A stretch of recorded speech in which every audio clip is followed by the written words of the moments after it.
Setelah menikah, rencana untuk segera hamil dan mendapat momongan memang tak selalu berjalan mulus bagi beberapa pasangan. Ada saja kendala yang menjadi penghambat terjadinya kehamilan. Jika Anda telah merencanakan kehamilan selama 1 tahun tapi belum berhasil, ada baiknya Anda dan pasangan berkonsultasi ke dokter. Faktor penghambat kehamilan bisa datang dari kedua belah pihak, baik dari istri maupun suami. Berikut faktor-faktor penghambat kehamilan yang mungkin terjadi pada wanita. Obesitas. Berat badan berlebih bisa mengganggu kinerja organ tubuh wanita, salah satunya organ reproduksi. Kadar kolesterol yang tinggi dapat mengacaukan keseimbangan hormon yang berefek mengganggu siklus haid. Siklus haid yang tidak teratur ini akan menyulitkan perhitungan matangnya sel telur, sehingga ovulasi tidak dapat dideteksi dengan tepat. Padahal melakukan hubungan seks di luar masa ovulasi sangat kecil peluangnya untuk terjadi pembuahan. Terlalu kurus. Terlalu kurus juga bisa jadi salah satu penghambat kehamilan. Ya, kurangnya lemak dapat memperlambat produksi hormon-hormon yang diperlukan untuk proses ovulasi dan pelepasannya ke indung telur. Tak hanya wanita obesitas, wanita terlalu kurus juga umumnya sering mengalami gangguan pada siklus menstruasi. Stres. Jika ingin segera hamil, jauhi diri dari segala hal yang bisa membuat Anda stres. Tingkat stres yang tinggi selain dapat menurunkan sistem imunitas tubuh, juga bisa membuat sulit hamil. Kondisi tertekan bisa menyebabkan gangguan di saluran ovulasi, bahkan menurunkan gairah berhubungan suami istri. Untuk itu, sebisa mungkin Anda meminimalisir sumber stres. Anda bisa melakukan berbagai upaya seperti yoga, akupuntur, atau jika perlu dukungan lebih bisa bergabung ke komunitas yang punya masalah yang sama dengan Anda. Endometriosis.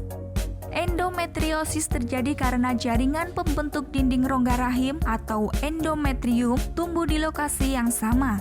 Kesalahan tepat itu lantas menimbulkan pelekatan di sekitar saluran telur sehingga mengganggu proses pembuahan.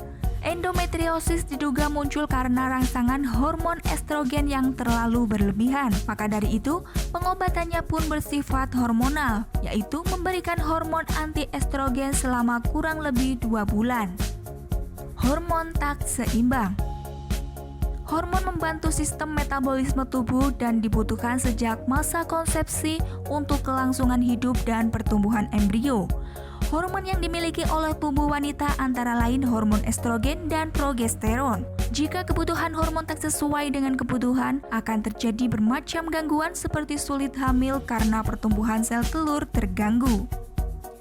Alergi sperma suami.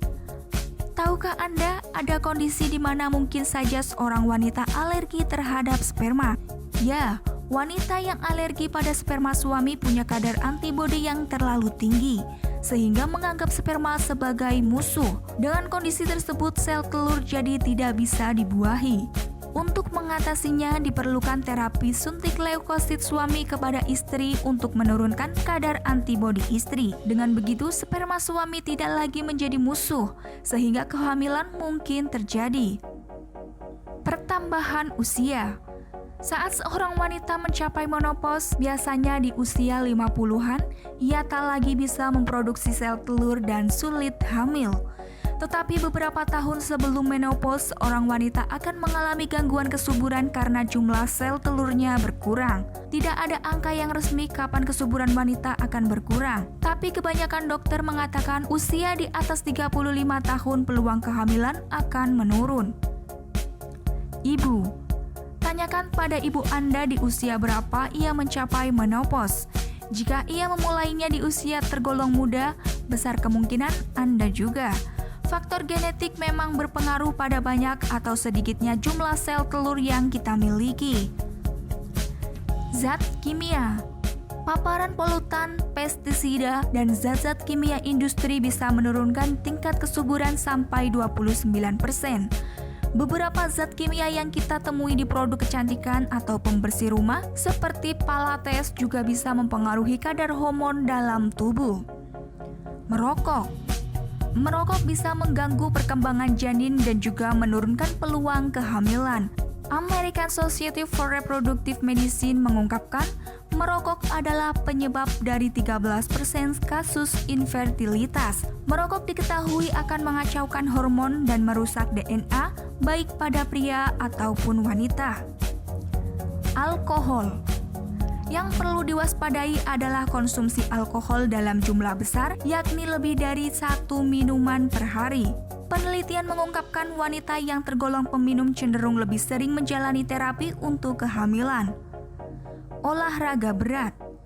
Berolahraga rutin memang akan membantu kita menjaga berat badan, kuat, dan berenergi. Semua itu diperlukan saat kita hamil. Tapi, jika kita berolahraga terlalu berat, dampaknya justru buruk pada proses ovulasi.